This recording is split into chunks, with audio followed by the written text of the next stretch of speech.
Bom, o meu nome é Rogério Fernandes Ferreira, sou advogado, essencialmente. Sou um advogado especialista em Direito Fiscal, sou especializado neste ramo do Direito. A minha atividade profissional tem andado sempre à volta dos impostos, primeiro, em primeiro lugar, como advogado, mas também fui docente na área das jurídico-económicas e, portanto, com disciplinas do Direito Fiscal 1, do Direito Fiscal 2, das Finanças Públicas, do Direito da Economia, na Faculdade de Direito de Lisboa, onde ainda dou aulas nos cursos de pós-graduação do IDEF. Para além disso, atualmente sou presidente da Associação Fiscal Portuguesa, que é o branch português do Instituto Latino-Americano de Direito Tributário, e da Associação Fiscal Internacional, que é uma associação fiscal, uma mídica internacional muito prestigiada, tal como a Associação Fiscal Portuguesa, que é uma das associações, talvez a associação fiscal mais antiga, que nasceu em 1965, que tenho, conforme disse, a honra de presidir desde há alguns anos, e cujo primeiro presidente foi o professor Marcelo Caetano.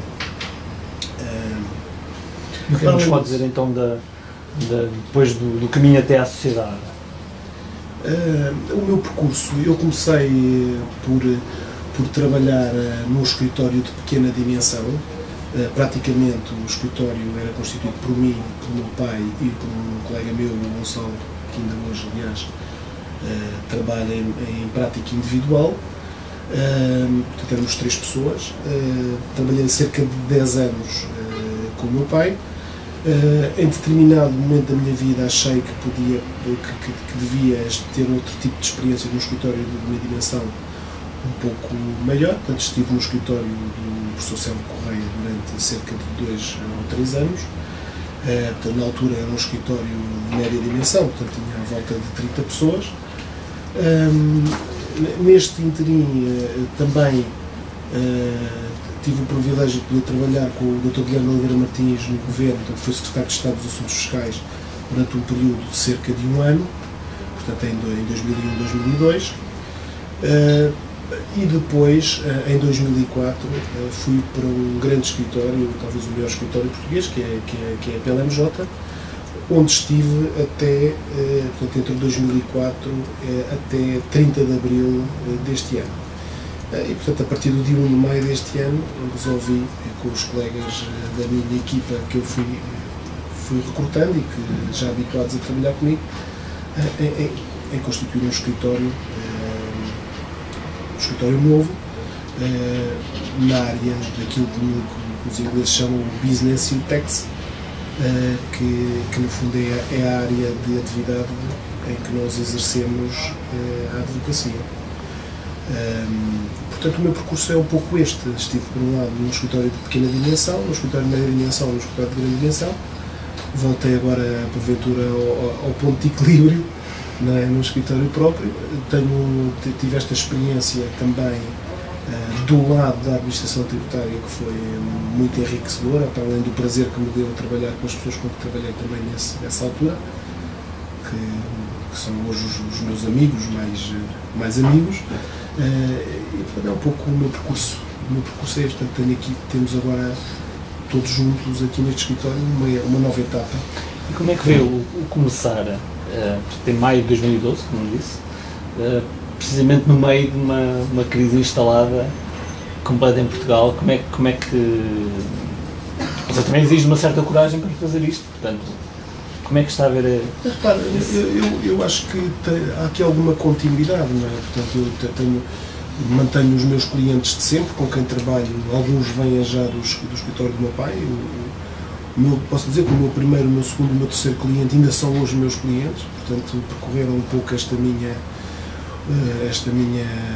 evolução, se quiserem, e portanto vejo com continuidade, portanto não vejo com muita preocupação. Eu faço o que já fazia, mas faço com maior grau de autonomia e com maior grau de aproximação, porventura, dos clientes. Portanto, tenho uma relação que consigo ter no escritório com esta dimensão, uma relação mais pessoalizada e mais autónoma. Portanto, é isso que eu procurei com a constituição desta nova sociedade. E, por outro lado, se quiser, de alguma forma, também regressar às origens. Eu já tinha um pouco este projeto também com o meu pai. Acho que hoje, no fundo, este é um projeto semelhante, mas com uma dimensão mais moderna e mais atual. Quero manter um pouco os valores que ele sempre defendeu, do ponto de vista de regras deontológicas e éticas, e, portanto, é uma herança que eu quero assumir com naturalidade e de que gosto. E, portanto, tudo isto me permite, no escritório, digamos, constituído por mim, isso é tudo relativamente fácil. Portanto, não vejo com preocupação nenhuma, sinceramente, mas como uma nova etapa de uma vida que quer que seja, que continue a ser aquilo que era. Esta sociedade tem um elemento característico e distintivo muito grande, o facto de estar mais virada, ou apenas e só virada, para o direito fiscal. O porquê de uma especialização, tendo em conta que os nossos tempos, vivemos tempos, inclusive na advocacia, que não são tempos muito fáceis, sobretudo em termos de negócio, se formos a ver as coisas também por esse prisma. Porquê uma especialização numa área tão específica, tão complicada também? Repare, os impostos perpassam por todas as pessoas e todas as empresas. É aquilo que mais de transversal existe. Não é? Portanto, por um lado. Por outro lado, a especialização também faz algum sentido. Hoje em dia, a complexidade dos assuntos é de tal ordem que é incompatível com critérios de aproximação ou de apreciação generalísticos. Portanto, acho que faz todo o sentido que haja alguma especialização. A nossa especialização, eu diria que é um pouco, conforme vos disse há bocadinho, em business e em tech. Nós, no fundo, os franceses chamariam do droit des affaires. Portanto, isto é um pouco a área onde nós atuamos, é o direito dos negócios, a área da internacionalização, em que o core é, de facto, o tax, portanto, o direito fiscal, o direito tributário. Mas estamos também, de maneira geral, na área do direito dos negócios, do business, e na área da internacionalização. Tem uma série de parcerias também com países de expressão de língua portuguesa. Quer-nos falar um pouco como é que surgem essas parcerias? Estas parcerias surgiram com alguma naturalidade. Cada vez mais, ao longo, diria, dos últimos 10 anos, os meus clientes sentiram necessidade de se internacionalizarem. Por outro lado, começámos a ter bastantes solicitações provindas também, nomeadamente de escritórios de advogados estrangeiros, e, portanto, fruto um pouco desta necessidade, começámos a encetar relações com escritórios, com colegas de outros países. No fundo, mantive um pouco essa tradição, um bocadinho mais institucionalizada. Achei-me bem, achamos todos aqui no escritório, que devíamos manter uma relação privilegiada com alguns escritórios em países de língua portuguesa, que são os países que nós queremos abranger mais diretamente. Daí um pouco os nossos parceiros e os nossos correspondentes locais no Brasil, em Angola, em Moçambique, em Macau, e mais do que isso, também mantivemos, e os nossos clientes pediam-nos também, às vezes, questões de internacionalização das empresas, de investimento estrangeiro, e, portanto, também mantemos alguma ligação e questões que nos são colocadas no dia-a-dia de escritórios estrangeiros que muitas vezes até nem pretendem vir diretamente para Portugal, mas pretendem muitas vezes investir no Brasil, ou em Angola, ou em Moçambique. Por outro lado, procurámos abranger aqui outros países com os quais muito tenuamente trabalhávamos, mas que queremos desenvolver. Estou a pensar, por exemplo, em Timor, que é um país que nós não queríamos deixar de fora e que, de facto, é um país que achamos que no futuro próximo podemos ter também solicitações, e quisemos desde já assegurar ter as melhores ligações em cada um destes países. Essas ligações são basicamente, se quiser, até pessoais. Era isso que iria agora questionar, Soutor. Dou-lhe um exemplo, começando aqui por Portugal, por exemplo, no Funchal, O nosso correspondente local é o Dr. Roberto Mendes Landral, que é um colega nosso, conhecido de todos os advogados que aqui trabalham connosco, que tem um escritório, se quiserem, de pequena ou média dimensão na Madeira, como são a generalidade dos escritórios locais da Madeira, e que trabalhou connosco na nossa anterior equipa, que é uma pessoa que nós conhecemos muito bem, tratamos por tubos, sabemos exatamente como é que funciona, e que trabalha mais ou menos da nossa maneira, e que foi uma pessoa que nós contactámos imediatamente e que imediatamente também acedeu em partilhar connosco este projeto. Depois, nos outros países foi um pouco o mesmo. Dou-lhe agora outro exemplo. No Brasil trabalhamos com o escritório Preto e Associados, que está sediado em São Paulo, embora tenha também os pivôs, chamemos assim, em todos os estados brasileiros, mas é um escritório que de alguma forma é parecido com este. É um escritório que nasceu também na área do TEX, com a doutora Raquel Preto, que também, tal como eu, foi docente e aliás é doutorada da Faculdade de Direito da Universidade de São Paulo, que mantém, tal como eu também, algumas ligações ainda à faculdade onde prefere diversas conferências, aulas, etc. Além disso, dessa particularidade, além de ser minha amiga, de ser casada com um português, portanto, há aqui umas ligações que se foram criando e que não são de agora, são de há muitos anos. É pessoa que eu tenho consultado sempre que tenho necessidade também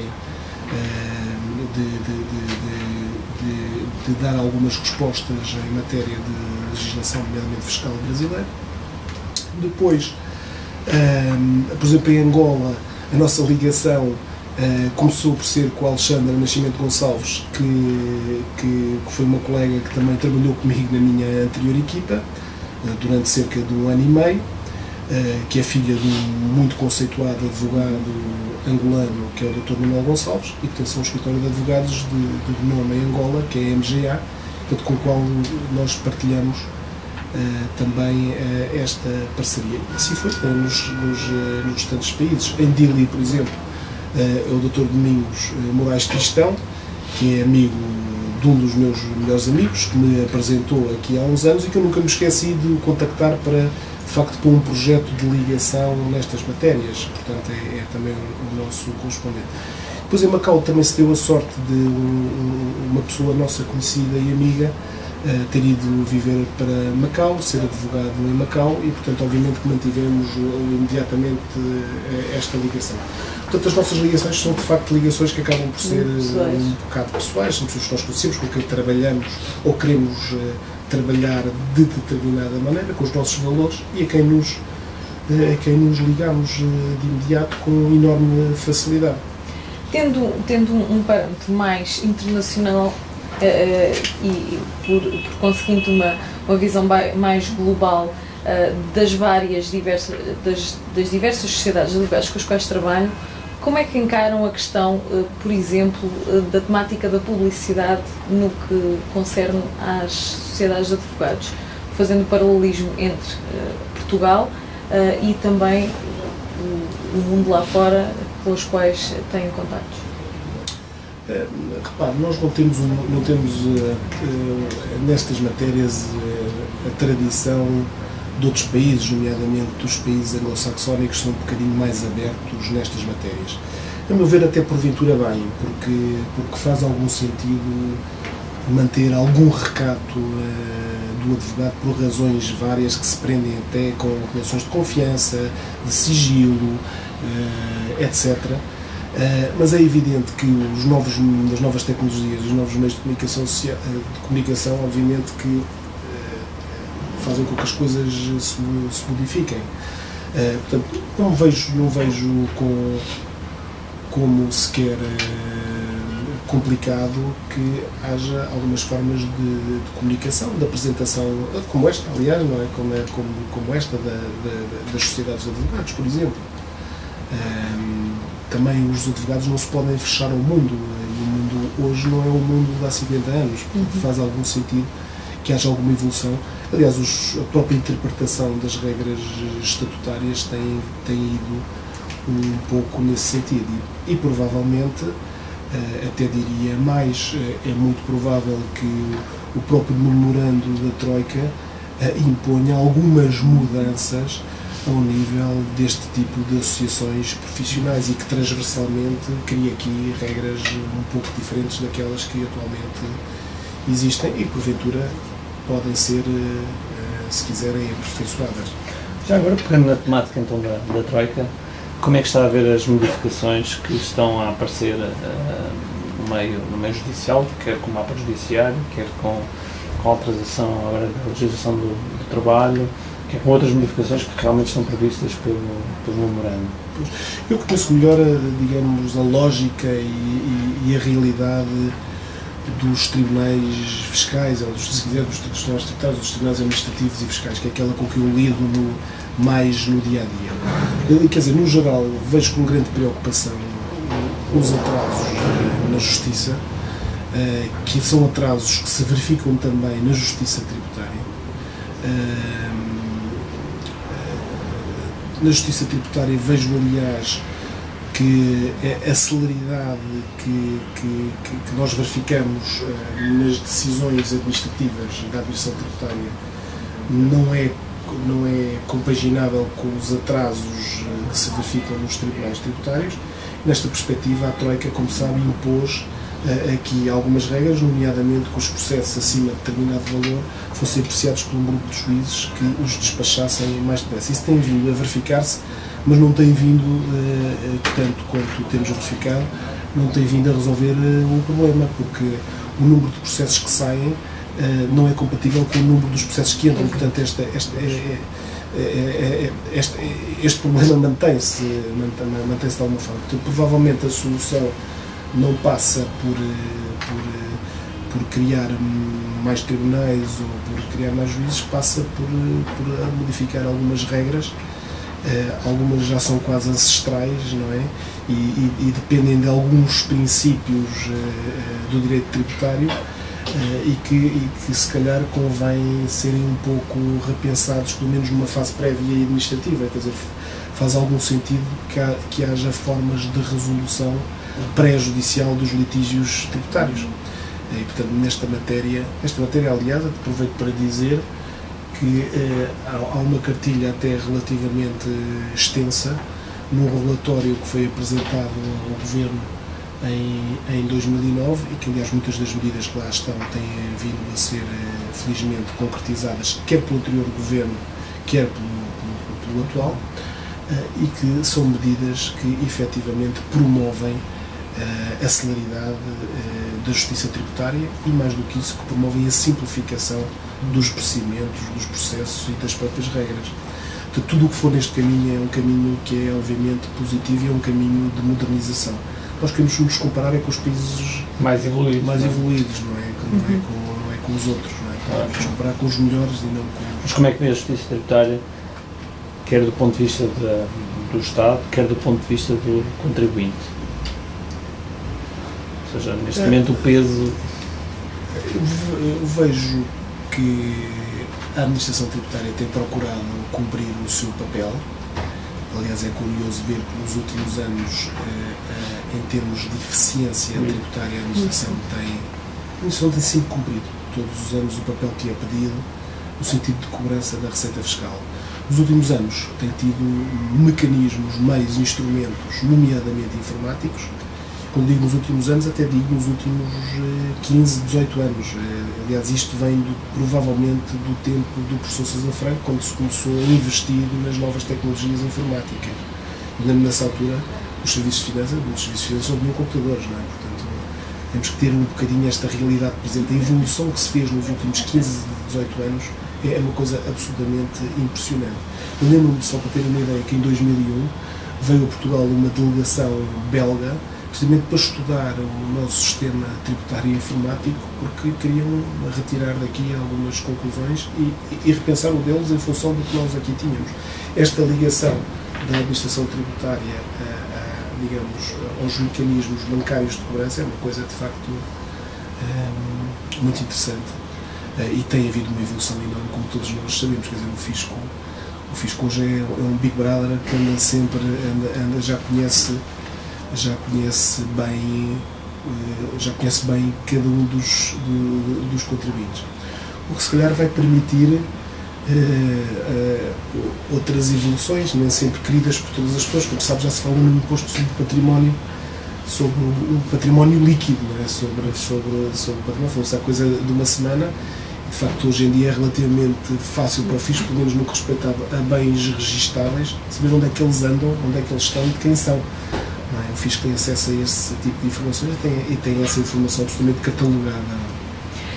Quando referiu essa expressão, o Big Brother, acaba por ser interessante, porque nós agora cada vez mais estamos a ser bombardeados com notícias, muitas delas também emitidas apenas e só por uma questão sensacionalista, mas de que as finanças estão, efetivamente, o fisco está a adotar uma atitude muito ativa perante os contribuintes, ou seja, quando chegamos, por exemplo, numa repartição de finanças, a primeira coisa que nos é solicitada é, por exemplo, o nosso número de contribuinte, e fazem de imediato ali uma pesquisa. Não será que poderemos estar a avançar para um caminho no sentido de eventualmente ir contra a evasão fiscal, mas também no sentido de ir quase contra os próprios direitos dos contribuintes? Vejamos.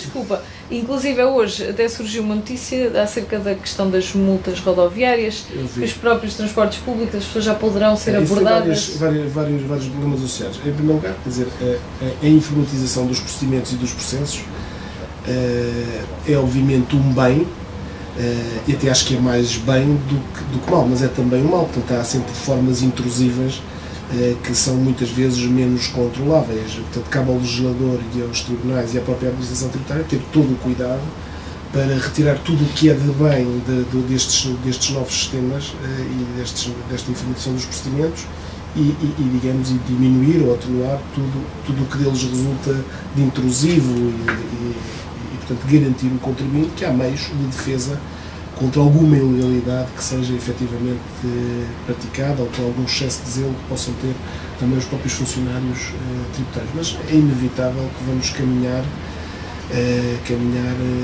neste sentido. O problema que coloca aí também há uma outra faceta, e que é esta: uma coisa é quem está dentro do sistema informático, quem está dentro do sistema e quem não está ainda dentro do sistema. Portanto, há aqui um caminho agora a percorrer, que é trazer para o sistema, que não é necessariamente do sistema informático, não é? É trazer para o cumprimento deste dever, que é o dever legal de pagar impostos, outras pessoas que se têm mantido um pouco fora deste sistema. Portanto, o combate à fraude e evasão fiscal passa de facto por isto, por trazer para dentro do sistema quem está fora, já não propriamente tanto por controlar quem já está dentro do mesmo. E muito se tem feito aí. Basta pensar nestes acordos de trocas de informações com uma série de territórios de regimes fiscais privilegiados que se têm feito nos últimos anos. Basta ver todos os acordos de dupla tributação que foram celebrados mais uma vez desde o tempo do professor Sousa Franco. Provavelmente o número de acordos duplicou. Portanto, muito se tem avançado também nesse sentido. Agora, é evidente que no momento, com esta conjuntura económica em que vivemos, é obviamente que se tem que pensar e tem que se pensar que tem que haver formas de um contribuinte ter meios de defesa contra atos, nomeadamente de cobrança, que sejam ilegais ou intrusivos e que tenha, de facto, forma de se defender e de rapidamente ver o problema efetivamente resolvido. Avançando também na nossa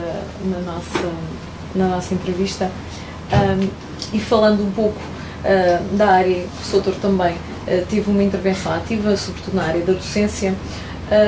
Como é que vê esta questão do direito, especialmente também sobre o direito tributário que é ensinado nas nossas universidades, mas como analisa a preparação dos nossos estudantes de direito pré-Bolonha, pós-Bolonha?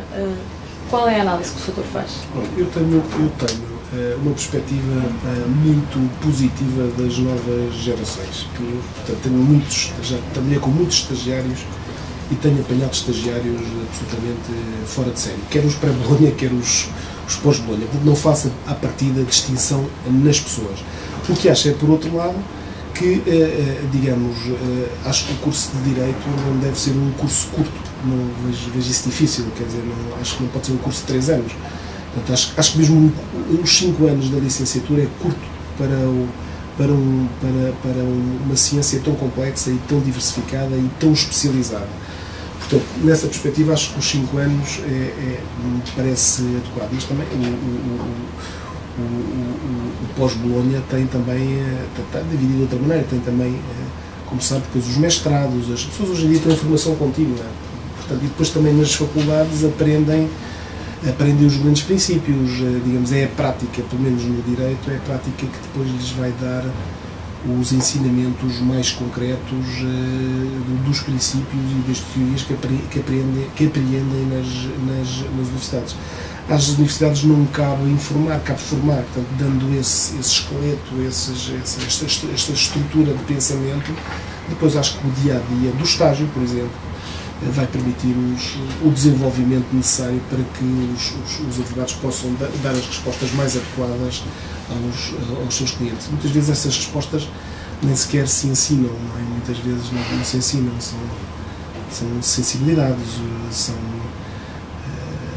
Tem a ver com a própria maturidade também. Com maturidade, são até maneiras de estar na vida, ética, deontologia, etc., que se ganham com a própria experiência. E não considera que o nosso ensino poderá ser excessivamente teórico, tendo em conta que nós vivemos tempos muito rapidamente, tempos muito práticos, que às vezes...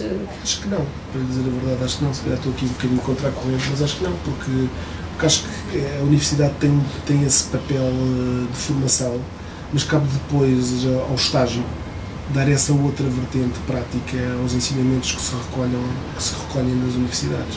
Portanto, este convívio do estagiário com o advogado acho que é acho que é excelente para esse efeito. Mas eu tenho visto isso, quer dizer, a evolução na prática dos estagiários é rapidíssima.